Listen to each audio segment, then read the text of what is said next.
Today we got two ex-CIA operatives going head-to-head. Jason Bourne versus Robert McCall, the Equalizer. Who comes out on top? Well, let's find out. Eyes up.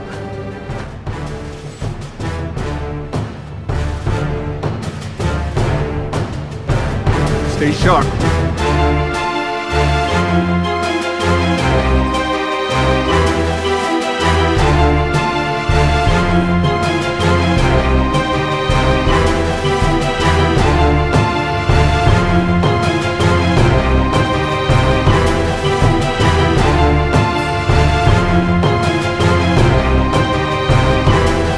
Stay down.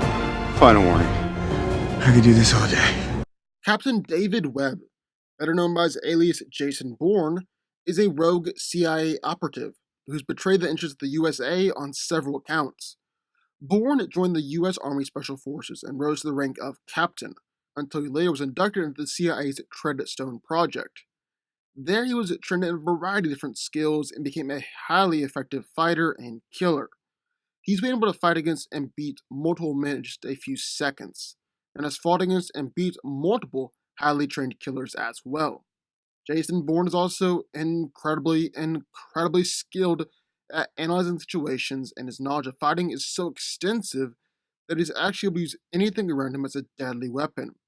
He defeated one agent by breaking his arm and leg, and repeatedly stabbing with a pen, took another agent out by attacking him with a rolled up magazine, then strangling him with a phone wire, and beat a final agent with a book, then choking them out with a hand towel. Bourne has also shown extensive knowledge in the use of firearms, with pistols being his gun of choice. Finally, Jason Bourne is an expert at noticing his surroundings and analyzing opponents and situations. In fact, even with amnesia, Bourne remarked that the first thing he does when he walks into a room is scope out the exits. He's able to tell the license plate numbers of all 6 cars outside, the waitress is left-handed, the man at the counter at the diner is 215 pounds, and can handle himself in a fight. He knows that the best place to look for a gun is inside the gray truck outside, and he can run into that altitude for 30 minutes before his hands started to shake. So we got in one corner, Jason Bourne. But into the ring, another CIA operative, Robert McCall. Ex-CIA black operative Robert McCall was now living life in relative peace, enjoying a quiet life as a friendly and helpful home department store employee. But, after members of the Russian mob brutalized a prostitute he had befriended, Robert began a quest of retribution to help the helpless and prey on those who prey on others. He became the Equalizer.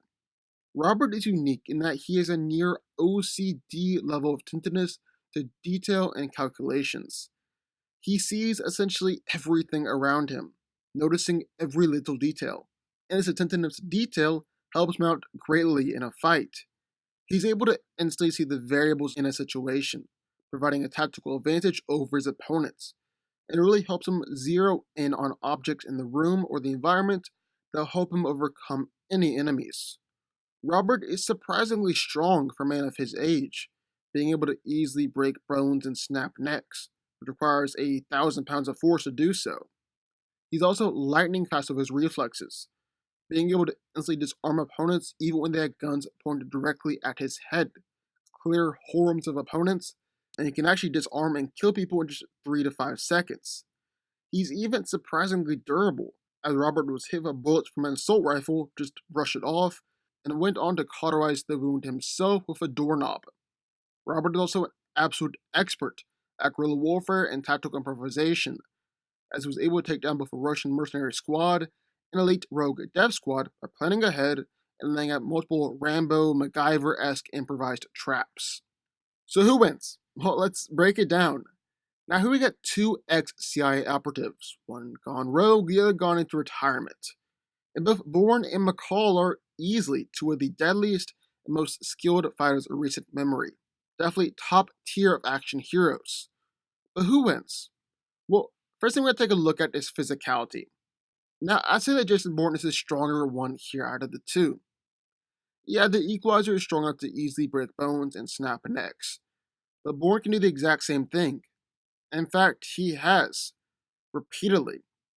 And let me just stress, it's insanely impressive that both of these guys to break bones and snap necks so casually. It takes roughly 450 newtons of force to bench press 100 pounds, while it takes 9,000 newtons of force to break arms and legs. So yeah, both are crazy strong. Now, why I'm giving Jason the edge here is because of his ability to one-shot, or at the very least, two-shot people on a repeated basis. We haven't really seen the same from McCall, as he always relies on skill in order to beat opponents, while Bourne can actually just rely on his strength and power. Jason is also still easily able to take a beating and keep on ticking. He's jumped down at least 6 floors in the center of a staircase, while on the back of an already dead agent, and shrugged off the landing afterwards. He's been near a car bomb explosion, was shot and fell off a 10-story building, yet swam away, survived crazy car crashes, and he was still able to dodge and evade the police while injured from a gunshot, patch the wound and take out the bullet, and still instantly take down a police officer who found him. But on the other hand, McCall has taken shots from an assault rifle and acted like he hadn't even really felt it. He even went on to cauterize the wound himself by heating up an old doorknob. Once again, acted like he hadn't even really felt it. But just like he's stronger, Bourne is also the more durable one out of these two. Now, speed is actually where these two are the closest, because despite his old age, Robert McCall has got some lightning fast reflexes. He's able to pretty much instantly disarm opponents, and when someone pointed a gun at his face, he just laughed and swiftly took the gun out of his hands. McCall is also fast enough to quickly tear through whole groups of people, even clearing a whole room of Russian mobsters, armed with guns and knives, just 19 seconds. Then, doing the math, he took down 5 armored mobsters in 19.26 seconds, meaning he took roughly 3.8 seconds to disarm and kill a man just using hand-to-hand and close quarters combat. That's insanely impressive and really quite fast. Arguably even faster than Jason Bourne. Don't get me wrong though, Bourne can definitely still hang when it comes to speed and reflexes. He was able to take out 2 police officers and put them in a hospital in roughly 4 seconds. Took out 3 guys in about 10 seconds, even though one of them was armed with a gun. He also knocked out 2 men in 2 seconds while locked in an interrogation room. Overall, Jason Bourne is physically superior, which honestly not that surprising. It really just comes down to age here. Age does get the best of all of us. And with Robert McCall being past his prime, while Bourne still being in his prime, or at least just barely past his prime if you go by the latest movie, it's clear that Jason is physically superior here. But McCall's fought pretty much solely against younger people, so age and physicality aren't really going to be deciding factors. Honestly, it's all about skill. But before we get into talking about fighting skill, I actually want to talk about their skills of observation, the ability to notice little details and see the variables in a fight, even being able to zero in on objects around them and help them overcome their opponents. Now, both of these guys are ex-CIA. Odds are they've actually been through similar training. We can actually see that when it comes to their observational skills. Jason Bourne is an expert at noticing his surroundings and analyzing opponents and situations. In fact, even with amnesia, Bourne remarked that the first thing he does when he walks into a room is scope out the exits. He's able to tell the license plate numbers of all 6 cars outside, the waitress left-handed, the man at the counter of the diner is 215 pounds and can handle himself in a fight. He knows that the best place to look for a gun is inside the gray truck outside, that he can run at that altitude for 30 minutes before his hands started to shake. On the other hand, Robert McCall is able to instantly remember license plates and other details that he even briefly observes. When he was confronted by a Russian hitman, described as a power station worker, Robert was able to instantly realize that he wasn't who he said he was, because his hands weren't rugged enough to be a power station worker. That's some crazy detail to notice with a complete stranger. To be able to instantly put 2 and 2 together like that, pretty impressive. But the ultimate thing here, the deciding factor in this fight, has got to be their fighting skills and their hand-to-hand combat abilities. Now, even though McCall just appears to be a polite and quiet old man, he's an absolute machine when it comes to a fight. Like we said earlier, he's able to take down a whole room of Russian mobsters just 19 seconds, spending roughly 3 or 4 seconds on each man. He was also able to take down a Russian hit squad and an elite death squad all by himself, even beating ex-CIA operatives just like himself. What's even more impressive is the fact that McCall basically plowed through all these men and really made it look easy as he took them all down. In fact, the only times he even remotely struggled probably being against a massive, giant opponent who was able to take multiple stabs and not didn't even really feel them, then against Dave York, McCall's former friend and partner, the CIA operative turned freelance assassin. He's also extremely skilled of using anything around him as a weapon, like killing people with a wine opener, a shot glass, a book, a credit card, and actually tends to use another person's weapons against them. On the other hand, Jason Bourne is easily the most well trained and best fighter in the whole Treadstone project, being able to take down 2 police officers in about 4 seconds, take out 3 guys in 10 seconds, and take down 2 officers with just one arm. He's also regularly beaten the highly skilled agents in brutal fights. He's able to pretty much instantly disarm anyone that comes his way.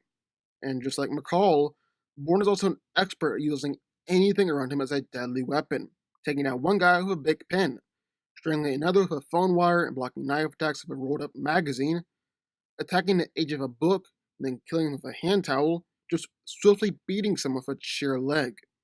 So, end of the day, who wins here? Well, I think if McCall had time to repair and lay out MacGyver like traps beforehand, he can come out on top. He's an absolute expert at guerrilla warfare and tactical improvisation. And like I said, he's able to take down both a Russian mercenary squad and elite rogue death squad by himself. And while I don't think Bourne will fall for those traps quite as easily as the others did, he probably will fall for them eventually, and I think McCall will come out on top. But in a normal fight and a random encounter, I think that Jason Bourne is coming out on top. These two men are remarkably similar, have essentially the same training, same skills, same abilities, and so it might just come down to Bourne being physically superior and in his physical prime, while McCall is a bit past his. It'd be a remarkably close fight, and by no means a stomp in anyone's favor, but I ultimately have to give this to Jason Bourne. Jason Bourne wins. But what do y'all think? I would love to hear your thoughts. Sign off in the comments down below. Also, be sure to hit that like button, subscribe button, turn on notifications, join the FanCo army, and I will see you all next time.